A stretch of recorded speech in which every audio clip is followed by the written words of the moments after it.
Hello mga kabibig! Welcome back sa ating bago YouTube channel. Ito ang pinakamaingay ng YouTuber sa balat ng YouTube. Ako si Kabibig, maglabag-labag na dyan with evidence. Walang pinipili ang counting machine ng COMELEC. Pati si Pangulong Bongbong Marcos ay nabiktima. Naku po, aberya ng counting machine, pina-experience sa ating presidente. Naku, anong ibig sabihin niyang palpak? May kapalpakan? Mga ilang buwan ba, ilang taon ba ang kanilang pag-prepare nito? Pati ang ating presidente, hindi sinanto. Oo, nagkaaberya ang counting machine nung ipinasok ni Pangulong Bongbong Marcos yung kaniyang yung balota niya, niluwa. Niluwa. Niluwa ba or hindi na nabasa sa screen? Nako po. At ang mga netizen, instead na concerned sila kung sino ang binoto ni Bongbong Marcos, hinahanap nila si F. Eliza Marcos. Hindi ba daw bumoto? Nakauwi na ba galing sa Jamaica? Nasaan daw si Liza Marcos? Naku po. Anong nangyari? Nasaan si Liza Marcos? Dapat sana kasama ng pamilya Marcos na boboto si Liza Marcos. Naku po, pwede ba yon? First family, yung asawa hindi bumoto, hindi role model ng Pilipinas. Di ba? Dapat ang pamilyang Marcos ang siyang role model ng Pilipinas kasi sila yung first family. Dapat ipapakita nila na dapat tayo lumabas at bumoto. Pero kung ito man lang ang mangyayari, pwedeng sabihin ng tao, si Liza Marcos nga hindi bumoto, bakit pa ako buboto? Di ba? Napakapangit naman. Nako, yan ang ilang mga komento ng ating mga netizen, mga kabibig. So, una nating pag-usapan itong aberya sa counting machine. Oo, grabe, parang napahiya ang mga, ang COMELEC of course, kasi na-experience ng ating Pangulong Bongbong Marcos. Ano ba nangyari? Sige, ipakita ko sa inyo ha. Nakakaya kasi live pa ito, tapos makikita ito sa buong mundo, di ba kabibig? So ano kaya masasabi ng ng buong mundo na pati presidente hindi sinanto? Kita natin ha. Yan si BBM na nag-ano siya na pili kung sino ang kayang bobotohan. Ready na ba? Na kasama diyan si na Imelda Marcos, 'di ba? Kapatid niya ni BBM nandiyan. Pero shocking lang kasi wala diyan si F. Eliza Marcos. Ang tanong, same lang ba sila ng presinto? Baka iba, 'di ba? So yan si BBM, pumili na, tingnan natin ha. Fast forward natin, parang malapit nang matapos si Bongbong Marcos diyan. Yes po mga kabibig, malapit siyang, I think tapos na siya sa pagboto. Sino kayang binoto niya? Ang alyansa ba? 'Di ba? So, tingnan natin. Tingnan natin ha. Papunta na si Pangulong Bongbong Marcos para ano ng kanyang kanyang balota. Tingnan natin mga kabibig. Nangyari. Binigyan siya ng instruction na hindi i-fold kasi kailangan nating ipasok yan sa machine. In fairness naman ha, tingnan natin ha, nangyari.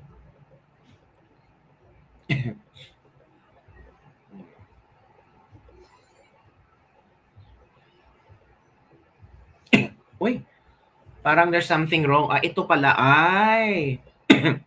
Ito ang nangyari mga kabibi. Nag-aberya. Halak ka, nag-aberya. Oo. Bakit kaya nag-aberya? Anong nangyari? 'Di ba? Kakaya naman to, worldwide to ha. Tapos presidente pa ang naka-experience. Ano na lang masabi sa ibang bansa? 'Di ba? Ibalik natin. Well, it means nga ang machine hindi talaga 100% na anong tawag ito? Effective or efficient. Yan natin kung magka-aberya ba ito.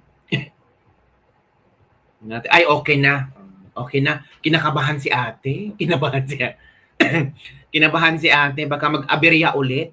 'Di ba? Mas lalong baka mag-rattle lang talaga ang COMELEC. Nandiyan na. Nalabas na ba ang resibo? Oh, nandiyan na ang resibo. Ate, tingnan mo kung sino hindi pwedeng tingnan ha. Hindi pwedeng tingnan ng mga third member, chairman, at poll clerk kung sinong binoto mo.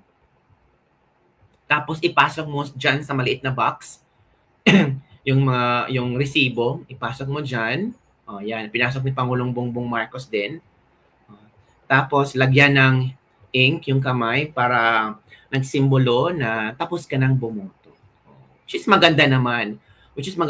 Na ipinakita ng ating presidente na kailangan bumoto tayo. Kaya maraming mga netizen ngayon ang sasabing, nasaan ba si F. Eliza Marcos? Diba? Nasaan ba siya? Kailangan namin siyang makita. Ganon ba? Ganon ba ka-powerful si Liza Mar? Si Sandro nandito nasa labas, hindi pa siya pinapasok. So, oo nga no, dapat whole family, di ba? Nasaan si Liza Marcos? Yan ang tanong ng maraming netizen ngayon na hinahanap si Liza Marcos. Bakit wala dyan daw si Liza Marcos? Ano bang nangyayari kay Liza Marcos? Nandun pa rin ba sa Jumerica? Baka later on, baka pabalik na si Liza Marcos na pumunta sa Jumerica, na nagpa-picture kay Goofy, nagpunta sa Disneyland. Pumunta siya sa Amerika para sa Disneyland. Ay, grabe naman. Hindi man ganun. Baka may mga importanteng mga bagay-bagay at meeting-meeting, di ba? So, sana baka ngayong araw ay makauwi ang First Lady at maka-vote. Kasi pangit naman kung hindi siya maka-vote, no? Tapos first family sila. Di ba? It's not good talaga tingnan. Dapat sila yung role model na ipapakita talaga sa mga Pilipino na kailangan bumoto at kailangan tayong lumabas para bumoto. Hindi dapat mag-abstain tayo. 'Di ba? Kasi of course naman, bakit tayo mag-abstain kung meron naman tayong pinupuso ang mga politiko na talagang gustong ipakita ang totoong serbisyo para sa bayan ng Pilipino. So eto naman ang mga komento ng ating mga netizen. Where is the wifey? First Lady is missing. Ito. Naku, nasaan ba ang First Lady? Naku, nawawala ang First Lady. Nandun pa sa Amerika. Sorry, wala. Wala si First Lady ngayon. Missing at busy. Nasa Amerika kasama si Donald Duck. Anong grabe naman kayo. Uy, grabe kayo ha. Nasaan si Lisa? May mga bakanting pang naupuan. Daming nasa labas. Bakit hindi pinaupuan daw? Grabe naman. Pakita ko sa inyo ang mga pictures ha. Sige, share ko muna yung mga pictures na ni Pangulong Bongbong Marcos na bumoto. Which is I really appreciate ha, na bumoto talaga si Pangulong Bongbong Marcos. Pinapakita niya talaga na kailangan nating lumabas at bumoto. So, ito yung mga pictures ni Pangulong Bongbong Marcos. Okay, wait for a while kami. Pakita ko. I-show ko sa inyo. Okay. Kaya kayo, lumabas kayo dyan, bumoto tayo. Bumoto na ang ating presidente. So, bumoto tayo. Yan, Yan, si Pangulong Bongbong Marcos. Diba? Yan ang niya ang kanyang tungkulin bilang isang Pilipino na bumoto. Nandyan din ang kanyang pamilya, ang kanyang kapatid, si Sandro sa labas, si First Lady Imelda Marcos nandyan. Pero yung First Lady natin, wala. Hindi natin nahagilap at hindi natin nakita sa mga pictures. Baka later on, makikita sa ibang pictures na nandun siyang bumoto. Diba? So, tingnan natin. Ay, sino to? Ay, grabe naman. Diba? So, yun mga kabibig, yun ang mga latest trending news ngayon na hinahanap si hindi si Amy Marcos, kundi si First Lady Marcos. Baka kauuwi lang, pagod pa, baka sa hapon siya magbobot. Hindi kasama si FL, pinabalik na yata ng LA, pangsamantalang pinauwi lang sa Pulcheran from LV Aguilar. Baka nasa ibang presento lang si F. Elisa. Miss mo ba sa First Lady, apply kang katulong nila para lagi mo makikita ang idolo mo. Bakit wala si Lisa? At si Amy Marcos naman po ay nasa ibang presinto yata. Kasama yun din ang mga anak ni Amy Marcos, di ba? Pero ito, hinahanap talaga ng tao si Liza Marcos. Bakit? Naku, ganun ka-importante F. Eliza Marcos, ha? Ganun siya ka-importante sa mga tao. Hinahanap talaga. Basta relevant, hinahanap talaga ng mga kabibig ko. Ito yung kanina nangyari kabibig na may aberya sa voting machine. Ito kanina yan. President Marcos encounters a technical glitch the first time he feed his ballot into the ACM. He tries to for the second time with the assistance of a Comelec personnel and it finally pushes through. He checks the receipt and has his fingernail ink. So yun mga kabibig. So walang pinipiling tao. Oo. Kung magka-aberya man ang ACM, magka-aberya talaga. Walang pinipiling tao. So sana naagapan ito, no? Well, in fact, nangyari naman, second time, Pangulong Bongbong Marcos na okay na. Yung kay PDP Laban na Olambino talaga, ang nangyari is, iba ang lumabas ng mga pangalan sa resibong mga kabibig. Opo. So yun, parang, ang sabi ng iba, may dayaan, parang nadaya or kawawa si Lambino, yun ang kanya na-experience. So, ano ang iyong komento mga kabibig? Nasaan ba si F. Eliza Marcos? Si VP Sara din ay tapos na rin nakaboto sa Davao City. Doon na siya. So, grabe, ang daming mga media ang nakabantay din kay VP Sara. Diba?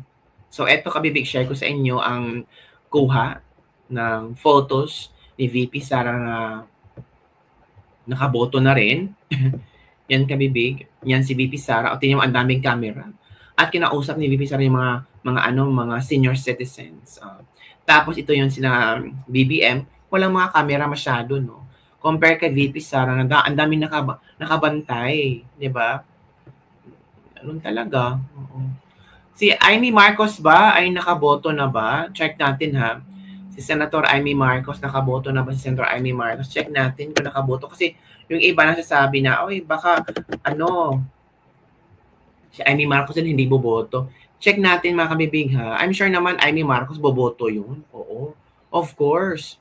Diba? So, tingnan natin ha kung nakaboto na ba si Senator Amy Marcos. Tingnan natin.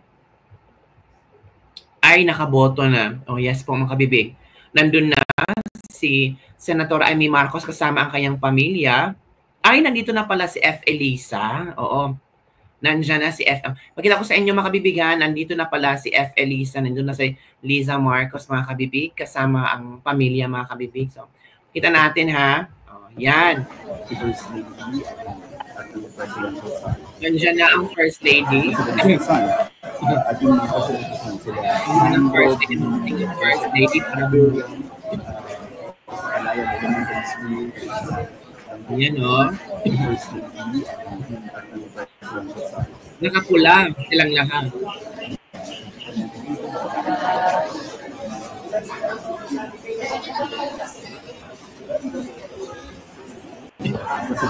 Then, nandiyan na si F. Eliza Marcos. Sama ang pamilya ko. First Lady at ang presidential side.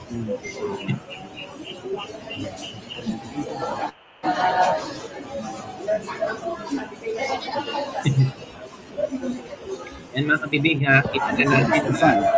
Liza Marcos is back from America, nandiyan na siya. And iba talaga pag mga Duterte, grabe hatang ng tao. Pero itong pamilyang Marcos, nakapaglakad pala silang walang tao nakakapag-picture, kumakaway lang sa kanila. Real talk, mas matalino pa ako dyan kay Sandro na yan. Wala yan, pulpul yan from Nesnedge. Grabe naman komento ng mga tao. Uy. Nandito na pala si Madam, hindi ko nakita. Parang walang pakialam ang mga tao sa paligid nila, sa kanila. No vote for Alliance. Okay, mga tao. Ito pa, BBM, First Lady Liza Marcos and family lang sa Kalam. Bakit ngayon tinitingnan lang sila ng mga tao? Lugar pa nila. Kung si Inday Sara yan nakagulo na, iba talaga mga Duterte, mahal ng mga mamayang Pilipino. BBM, solid pa rin kami, tatak BBM, sa Kalam, vote team, alyansa sa Kalam. Haya na hinahanap nyo si FL, sa laog sila boboto. Parang wali ang mga tao nakita si Marcos. Wow, ang sweet naman ng mag-ina, hawak kamay, para sa tagumpay. Yun ha, walang paki ang mga butante. So yun mga kabibig, yun po ang ating Ladies Libag-Libag for today. Nagpakita na si F. Eliza, kasama ang anak na si na Sandro Marcos mga kabibig. Uwe, di ba mga kabibig? Di ba? So, Yun lang kabibig ang ating latest lebak-lebak for today. Ano ang iyong opinion, komento hinggil sa issue na ito? Okay. Bye everyone. See you next time. Don't forget to like, subscribe, and share this video.